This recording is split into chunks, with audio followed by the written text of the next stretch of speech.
Okay, so this is the new apple tree that we planted this past fall. What you're looking at is yellow delicious apples on one branch. There are 4 other branches here that did flower but don't have fruit, but that's okay. This tree has really done well, and pretty soon we're going to mow down all of this stuff and make it tidy. This is the other tree that we planted. Terry Rago, Aunt Dottie's son, gave us a sapling, and we planted it last fall, and it didn't look like it was going to live, but it clearly is. It's a mimosa tree, which has very, very pretty flowers. These are, don't get in front, these are the peonies, beautiful peonies from this spring. And over here are more peonies, more peonies, more peonies, more peonies. This is a bleeding heart that got planted 2 years ago that is basically the little shop of horrors. It is taking over the yard. It's doing really, really well. These are 2 hydrangeas that got planted 2 years ago and have lived. All of these are lilies, and you can see the stalks. They are going to be blooming very shortly. Right here is lilies of the valley and hollyhocks that are coming up. This is Dad's rose bush that I thought was dead, and clearly is not. It came back and it's beautiful, and right next to it is a lamb's ears and a hydrangea that's doing very well. This is bee balm, and I think cleomes that self-seeded with some echinacea and another rose that Mom and Dad planted, and coreopsis and a hosta, a crazy hosta, aquilegia, columbine that has seeded itself all over the place, with gladiolas coming up, more hosta. These are cleomes down here that have self-seeded that are coming up, hosta, more coreopsis, a lupin, some begonias, a climbing rose bush that I planted that came back well, and I'm trying to train up this trellis. These are dahlias in front and dahlias coming up behind, and self-seeded more cleomes and morning glories.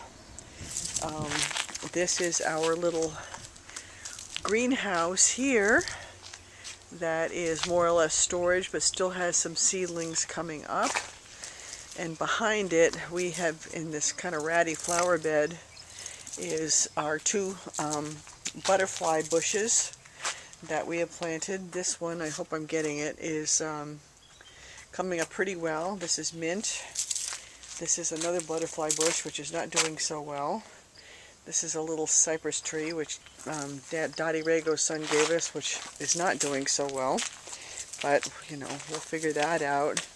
And then on into the backyard where the dogs are hanging out. Hello, my puppies. Good boys. And this is the beautiful sight that I see every morning from my window. The garden furniture, the beautiful lawn. This is the bird feeder area with sunflowers and various things that the bird feeder has seeded for us that we let grow. The backyard porch and outside plants. The chicken coop. Hello, ladies. This are my ladies. Here's this gorgeous wooded area that James keeps groomed for us.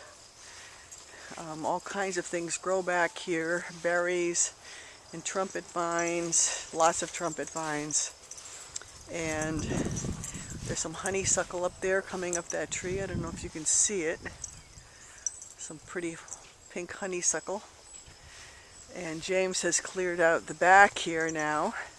It's all cut down except for one bit for habitat for birds. So it's much more open.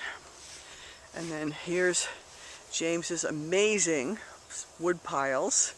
This is 3 cords worth of wood, which will keep us going for quite some time. And then here is our garden, which is not completely mulched yet, but almost mulched. Iris that I brought from the farm, and peas and beans and lettuce and peppers and 2 kinds of squash, lots of tomatoes, corn salad, arugula, more tomatoes. This is passion flower, more tomatoes, broccoli, cucumbers in the corner, potatoes, and eggplant, and plus more lettuce that's just coming up now. So for a tiny garden, it's yielding a lot, and it's growing very well, and it's completely covered, as you can see, by bird netting, so nothing can jump in. So yeah, I'm happy with it all. And here's James. And we're done. Let me turn it off. Okay, so if you could turn that